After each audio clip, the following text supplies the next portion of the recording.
Hello guys, सुबह का राधे राधे, जय श्री कृष्णा। तो गाइस, आज हम आपको बहुत ही अच्छी जानकारी देने वाले हैं संत श्री ज्ञानेश्वर जी के बारे में, जो मेरे और आपके भविष्य में कभी भी काम आ सकती है। तो ये जानकारी हम प्राप्त करते हैं गाइस। श्री विट्ठल पंत के 3 पुत्र और 1 कन्या थी। उनके नाम थे निवृत्तिनाथ, ज्ञानेश्वर, सोमापान देव और मुक्ताबाई। श्री विट्ठल पंत ने अपने गुरु स्वामी श्री रामानंद जी की आज्ञा से संन्यास लेने के बाद पुनः गृहस्थ धर्म स्वीकार कर लिया था। अंत ब्राह्मणों के आदेश से अपनी पत्नी रुक्मणी बाई के साथ उन्होंने परिचित करने के लिए प्रयाग त्रिवेणी संगम में देह त्याग कर दिया। उस समय उनके 4 पुत्र बहुत छोटे थे। श्री ज्ञानेश्वर का जन्म भाद्रपद कृष्ण अष्टमी में आलंदी में हुआ था। उनकी 5 वर्ष की अवस्था में ही उनके माता पिता ने देह त्याग कर दिया था। इसके बाद आलंदी के ब्राह्मणों ने कहा, यदि पैठण के विधान तुम लोगों को यज्ञोपवीत का अधिकार मान लेंगे तो हम लोग भी उसे स्वीकार कर लेंगे। ब्राह्मणों की सम्मति मानकर वे चारों बालक पैठण गए।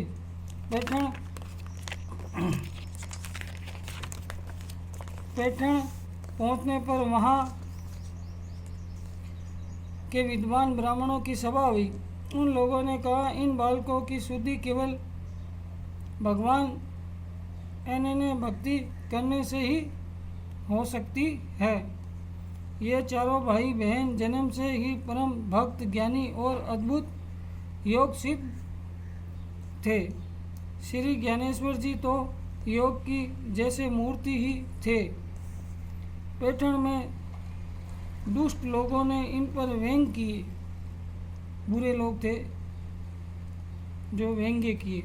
और अंत में ज्ञानेश्वर जी कहा कि यदि तुम सब में एक आत्मा देखते हो तो भैंसे से वेद पाठ कराओ।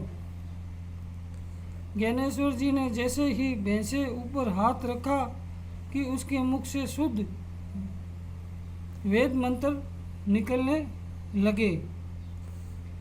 श्राद्ध के समय जब पैठण के ब्राह्मणों ने इनके यहाँ भोजन करना स्वीकार नहीं किया, तब ज्ञानेश्वर जी ने पितरों को प्रत्यक्ष बुलाकर उन्हें भोजन कराया। इन चमत्कार को देखकर पैठण ब्राह्मणों ने इन्हें शुद्धि पत्र लिखकर दे दिया। कुछ दिन पैठण रहकर सभी भाइयों के साथ ज्ञानेश्वर जी नेवा से स्थान में आए। इसी स्थान में उन्होंने अपने बड़े भाई श्री निवृत्तिनाथ जी के आदेश से गीता ज्ञानेश्वर भाष्य सुनाया। वे अपने बड़े भाई को गुरु मानते थे। ज्ञानेश्वरी सुनाने के समय उनकी अवस्था केवल 15 वर्ष की थी। कितनी अवस्था थी? सिर्फ 15 साल की। समस्त दक्षिण भारत में ज्ञानेश्वर महाराज पूजित होने लगे। उस समय के सभी प्रसिद्ध संत उनका बहुत सम्मान करते थे। कुल 21 वर्ष की अवस्था में मार्गशीर्ष कृष्णा को उन्होंने जीवित समाधि ले ली।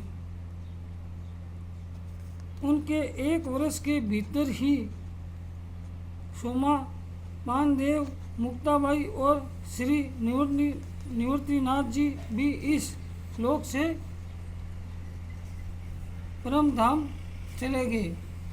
तो गाइस, आज हमने आपको ये छोटी सी कथा सुनाई।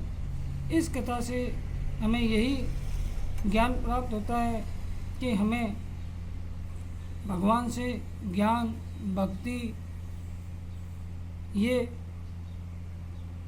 प्राप्त करना चाहिए, उनकी सेवा करनी चाहिए और भगवान के आदर्शों पर चलना चाहिए।